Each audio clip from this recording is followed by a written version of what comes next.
The Enforcement Directorate has carried out raids at several places connected to Ashok Kumar Mittal, a Rajya Sabha AAP MP from the city. Now, these raids are being conducted as part of an investigation into a possible violation of the Foreign Exchange Management Act. The raids are currently underway at 8 to 9 premises associated with Mittal and his son, spanning across Gurugram and parts of Punjab. The ED teams have also reached Lovely Professional University in Jalandhar, which is founded and run by Mittal. Now, the raids are reportedly focused on the MP's residence, farmhouse and institutional premises as part of the ongoing investigation. Now, reacting sharply, Punjab CM Bhagwant Mann alleged that the action is politically motivated, accusing the BJP of using central agencies ahead of elections. Mann stated that such moves reflect preparations for upcoming polls in Punjab. Now, echoing similar sentiments, AAP MP Sanjay Singh claimed that investigative agencies like the ED, CBI and EC are being misused for political gain. He added that the party will raise the issue in Parliament and stand united with what he termed as an attack. Now, notably, Mittal was recently appointed deputy leader of AAP in the Rajya Sabha, replacing Raghav Chadha.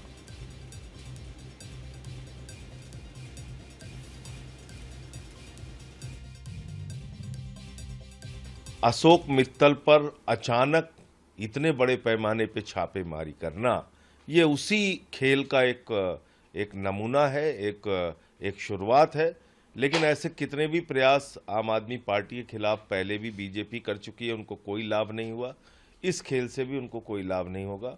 सब मजबूती के साथ खड़े हैं और अभी सत्र चलेगा तो उसमें भी ये मामला मैं उठाने का पूरा प्रयास करूंगा सरकार के सामने। इस तरह से आप एजेंसियों को, जिनके बारे में कोर्ट ने हजारों टिप्पणियां कर दी, ईडी सीबीआई के दुरुपयोग को लेके हजारों टिप्पणियां कोर्ट कर चुका है, सुप्रीम कोर्ट, हाई कोर्ट, तमाम कोर्ट्स के जरिए, और यहाँ तक कि लोअर कोर्ट्स ने इनकी धज्जियां उड़ाई हैं। तो उसके बावजूद बीजेपी बाज नहीं आ रही है। तो अशोक मित्तल पर जो कार्रवाई की गई है वो पूरी तरीके से राजनीतिक है, राजनीतिक दुर्भावना से भरी हुई है और एजेंसियों का दुरुपयोग करके चुनाव जीतने का जो खेल है उसका ही एक उदाहरण है।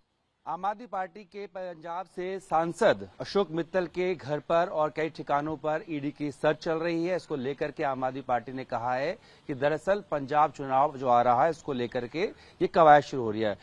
प्रियंका मेरे साथ है। प्रियंका कक्कड़, ये बताइए कि आप इस रेड को कैसे देखते हैं?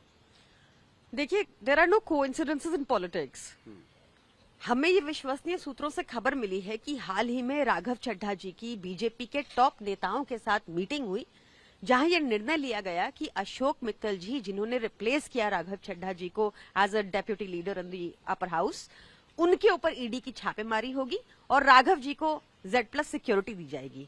ये बेहद दुर्भाग्यपूर्ण है। राघव जी को याद रखना चाहिए कि आम आदमी पार्टी, अरविंद केजरीवाल वो नेता हैं जिन्होंने उनको, एक आम आदमी को, सड़क से उठाकर राज्यसभा तक पहुंचाया, and this is very unfortunate. आप ये कह रहे हैं कि आम आदमी पार्टी गुंबे के विभीषण है राघव चड्ढा, उन्होंने अपनी सिक्योरिटी लेने के लिए ये सौदा किया और छापे डलवाए?